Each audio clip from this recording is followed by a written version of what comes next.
Hola, participantes del curso de Ruby. Estamos iniciando una nueva semana.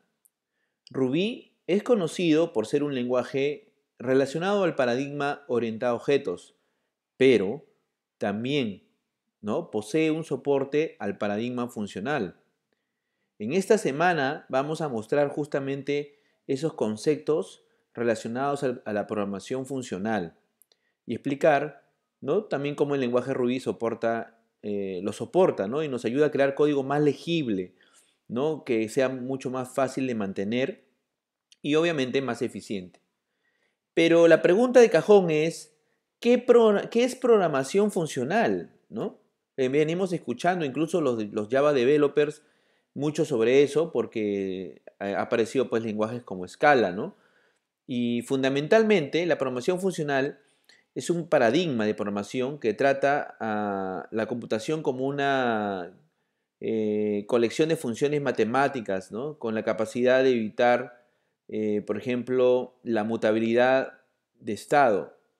¿Ya? Vamos a explicar eso poco a poco. El paradigma funcional entonces enfatiza el uso de funciones que no alteran estado o que es lo contrario, por ejemplo, de la programación que conocemos, la imperativa, ¿no?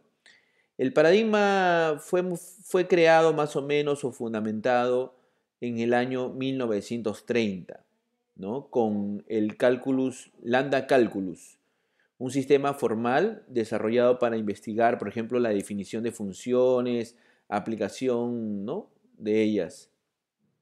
Entonces, las funciones puras, ¿no?, es la principal diferencia entre las funciones matemáticas y las funciones creadas en los lenguajes imperativos, ¿ya? Entonces, o sea, estamos hablando de lenguajes como Java, ¿no? Las funciones pueden causar efectos colaterales alterando el valor de lo que se ha calculado anteriormente. Eso nos pasa, por ejemplo, en lenguajes imperativos. Pero en la práctica eso hace que creamos una función y la invoquemos y su resultado depende del estado actual, del momento en que se ejecuta. Pero en el paradigma funcional, las funciones dependen apenas de los argumentos que se reciben en su llamada. De esa forma, invocar una función n veces resulta siempre en el mismo valor. Por eso el motivo lo llamamos que son funciones puras. ¿Ya? Entonces, no sé si me he dejado entender, porque es algo nuevo, de repente para algunos. Esto de aquí también mucho se ha visto en paradigmas o lenguajes de programación, perdón, antiguo. De repente los que han visto Prolog o han visto Lisp, búsquense un libro de Lisp, más o menos esos lenguajes son totalmente funcionales, ¿ya? Pero creo que he querido dar más o menos la comparación, ¿no? En un lenguaje imperativo como Java, como PHP, ¿no? Entonces tú puedes crear funciones, pero estas a veces pues, pueden alterar los objetos, ¿no?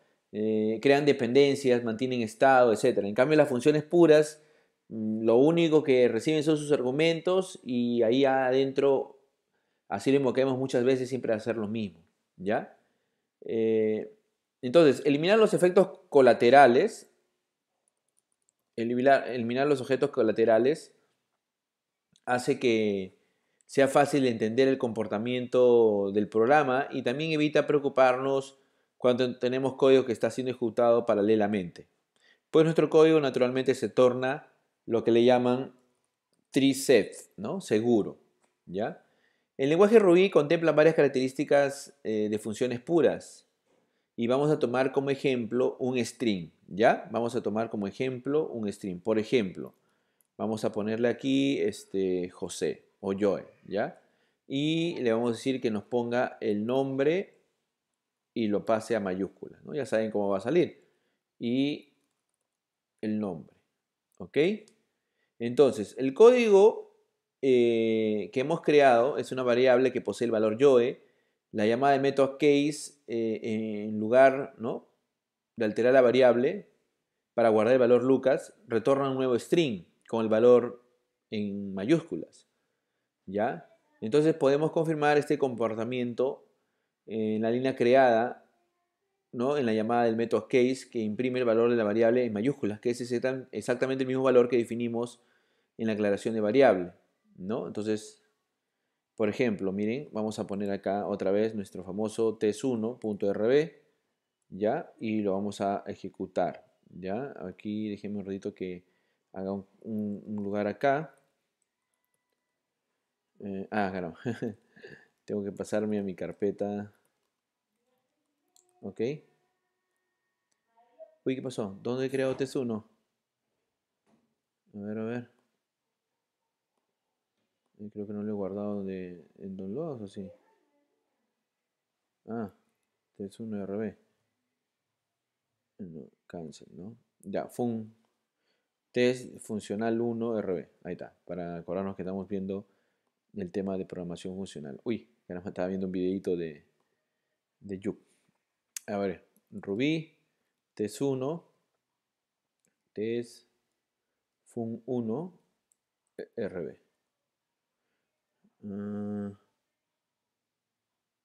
Disculpen, disculpen. ¿Qué está pasando? ¿Dónde los estoy guardando? Me he puesto nervioso. Los estoy guardando dentro de la carpeta RubyMock. Por eso que me está dando este problema.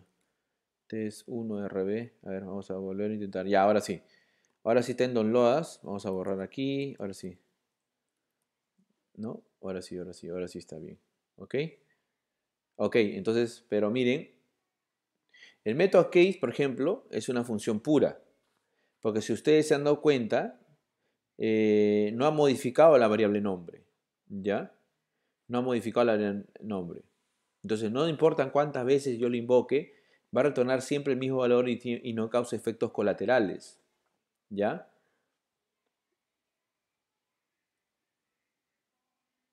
Entonces, quiero que entienda muy bien esto de los paradigmas, ¿no? El paradigma funcional y el paradigma imperativo. Entonces, el paradigma imperativo sí posee funciones que alteran el estado de los datos, ¿ya? Por ejemplo, si yo le digo al método aquí y cambio esto por a case así, entonces ahí prácticamente le estoy diciendo que quiero causar un efecto colateral sobre la variable nombre. Entonces, cuando yo lo vuelvo a ejecutar, ahora sí afectó, ¿ya?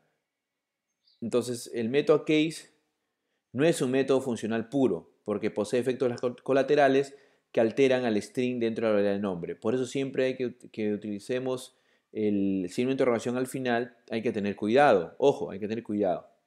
Pero el lado bueno es que necesitamos definir un método que altere el estado de un determinado objeto y podemos definirlos con ese carácter, pues, ¿no? Entonces, un poco que nos da visibilidad para saber pues, que esto ya no es una función pura. ¿Ya? Vamos a ir haciendo otros videos para no hacerlos largos y vamos a ir tocando otros temas. Continuamos en el siguiente video.